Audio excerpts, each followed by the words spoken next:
Greetings, family and friends of Almond Acres Charter Academy. Good morning to you. It's November 4th, Election Day. I haven't been out there to vote yet. We've got till 8 o'clock tonight. Welcome back to Parent Shared Start. I just finished listening to a couple of beautiful renditions of the national anthem by our students. I'm not sure if they were practicing or what, but it was just awesome. It sounded like a group of students that have signed up to say, hey, yeah, I want to sing here at school. And it was awesome, just so beautiful. So, if you have a child who's interested in singing the national anthem and they haven't kind of stepped up yet, what a group.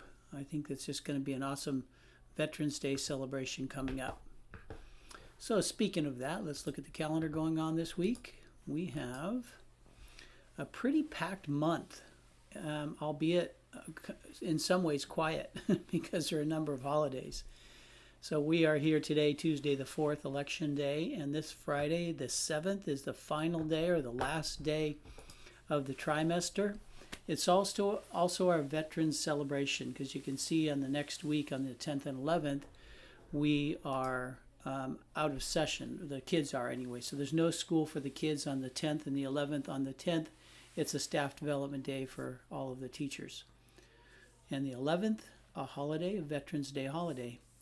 On the 11th month of the 11th hour of the 11th day, I got the order wrong, but Armistice Day back in 1919 was the day we started the Veterans Day, originally called Armistice Day. And the following week is conference week, so those are short days. The kids are let out at 12:30, and you're assigned or you sign up for a particular day of the week and a particular time to conference with the teacher. And in most cases, it's a student-led conference. So kids are leading the conference and describing their strengths and their successes and their struggles so far this school year. Because as you can see on the 7th, that's the last day of the trimester, the first trimester, 1/3 of the way through the school year. And then the following week is our Thanksgiving break. So that's what November looks like. It's going to rock and roll pretty quickly. Then we'll jump into December and just have a couple of 3 weeks before we end up with our winter break. All right. What else is happening? Oh, yeah, there's the national anthem reminder again. So it's just, I don't know, there's something so beautiful about hearing kids sing for two reasons. One, it's beautiful, and it's just powerful to hear them. But I think most importantly, the confidence builder that is for students who are getting up there and singing publicly. It's just such a huge confidence builder. And on top of that, other kids listening are saying, hey, what about me? Maybe I could do that. So it shows this huge ounce of courage that's inspiring to so many others. So consider that. Today, tomorrow, and the next day, tryouts for girls and boys basketball right after school. Well, yeah, 3 o'clock to 6 o'clock, girls first, and then boys. A couple of other announcements. Let me just go back here for a second. We have a community board seat open. So one of our board members, that seat is expiring. If I'm not mistaken, it's a 2-year commitment to be on our board, our school board, and it's a mixture of community and parents. The ratio, if I'm not mistaken, it's been a little bit since I've been the director, but we have 3 parents and 4 community members, and one of our community members may or may not be taking that seat again or running for it, being elected to it. So if you're interested as a community member, now I'm mostly speaking to parents right now, so that particular seat must be taken by somebody in the community that's not a parent of the school, of a child in the school. So it's a community seat. Hope that all makes sense. And then one other announcement, do your best to drop kids off after 7:30 in the morning. We staff the school accordingly, and to maintain safety and order, please drop off kids after 7:30. Thanks. All right, now dipping back into our habit of the week. We've been working through the 7 habits of highly effective people, and last week, probably the last 2 weeks, I've illustrated it using this image of a tree with the roots being the first 3 habits, the trunk of the tree and the branches being the next 3 habits, and then that beautiful sunshine and clouds, the final 7th habit. So we've dipped into these habits and tried to explain them as best we can, but again, those first 3 are the roots. They're personal things that we do in our own mind that we make a habit. Habits take 3 to 20 times to do, to learn something, to develop a new habit. It doesn't happen overnight. It needs to be habituated. It needs to be grown and nurtured, just like any root would be. A root doesn't grow to its full size immediately. It takes years, frankly. So our habits are things that we just continue to nurture. We water them, we fertilize them, we use our experiences to help grow those roots. The other 3 habits from the tree include the social habits, the things we do with other people to develop relationship and to be a community. So we are currently working on, I think this is probably the last week, on the seek first to understand and then be understood, which the hand signal looks like this. I'm seeking first to understand and then be understood. Equally important is to be understood, but it oftentimes, and maybe most of the time, especially from us as adults, it ought to be the second. First to understand our children so we develop trust and good communication with them, and then that they understand our point of view, our perspective on something. And hopefully they're similar or the same, but oftentimes not, because it's our job to direct them and teach them the way to truth, goodness, and beauty. So habit number 5, seek first to understand and then be understood. Seek first to understand and then be understood. Now, let's look at this a little bit deeper. Last week I introduced the 7 keys to healthy communication, and we started with the first 3. I'd like to spend just a minute or two with the 4th key to communication, which is entitled helpful words. And if you haven't printed this out yet, I would encourage you to have this clipped onto your refrigerator somewhere, those 7 keys, and then on the back side of that, the Komochi page.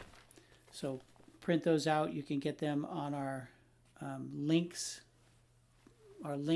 link on the Parent Square page. So look for that. Let's see, I'm trying to remember. On the left side of the screen, there are different menus, and one of those has documents and videos available to you. So helpful words. Something very fascinating happened, I don't know, probably 10 years ago as I was working with children. And I started to realize that so often when kids are stressed, when there's anxiety, when there's some kind of a challenge, what we're going to hear so quickly is "nt." And I entitled this today, take the "nt" out of our communication.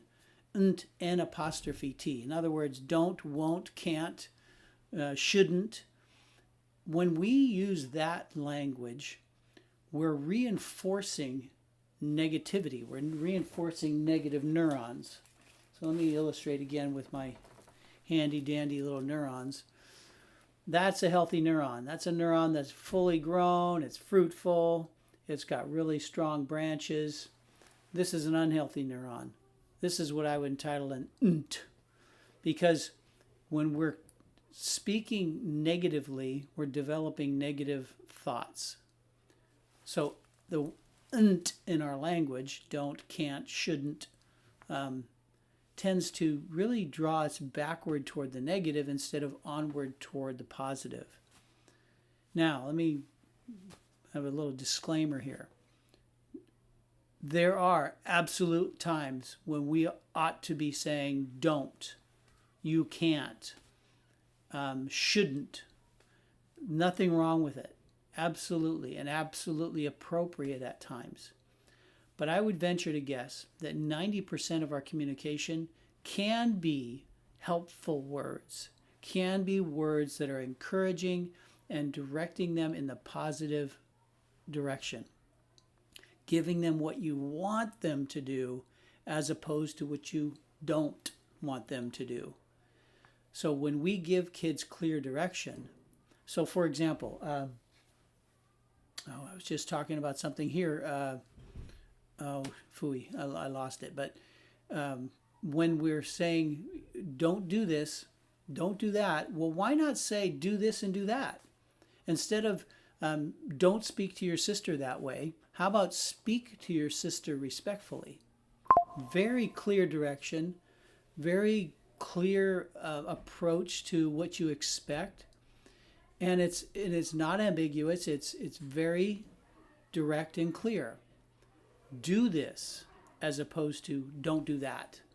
We're trying to get our brain to consider the positive thoughts, what's true and good, not the negative. So yes, we need to understand the negative, but that can be clearly understood by teaching the positive. Our brain, neurons in general, the structure of our brain is always seeking truth, is always seeking love, is always seeking what's good. So when we, in our communication, we use that kind of language, we're going to develop those types of neural pathways. We're going to develop a brain that's thinking about what is positive and what ought to be as opposed to what shouldn't be. So not so simple to do, though. I challenge kids often. I'll ask them, hey, would you rephrase that and tell it and say it to me in the positive instead of in the negative? And they'll stumble 3 or 4 times before they finally get it, because I'll stop them and I'll say, up, that was an nt. Nope, that was an nt. That was a not. Give me it positively. And all of a sudden they'll say what they want. They want somebody to be caring, to be fair, to be trustworthy. They'll say what they want. So it's a bit tricky, a tricky challenge, but boy, if we can make that a habit of using positive language and using helpful words to encourage what we want as opposed to what we don't want, it is a game changer. It's a paradigm shift. It's a whole new way of approaching not just our communication, but life. We'll start focusing on what we want as opposed to what we don't want. And that's such a better way to think. So I hope that's helpful to you. And take that with you today. Again, download these so that you can post them on the fridge. Have a TRRFC day. Take care. Bye.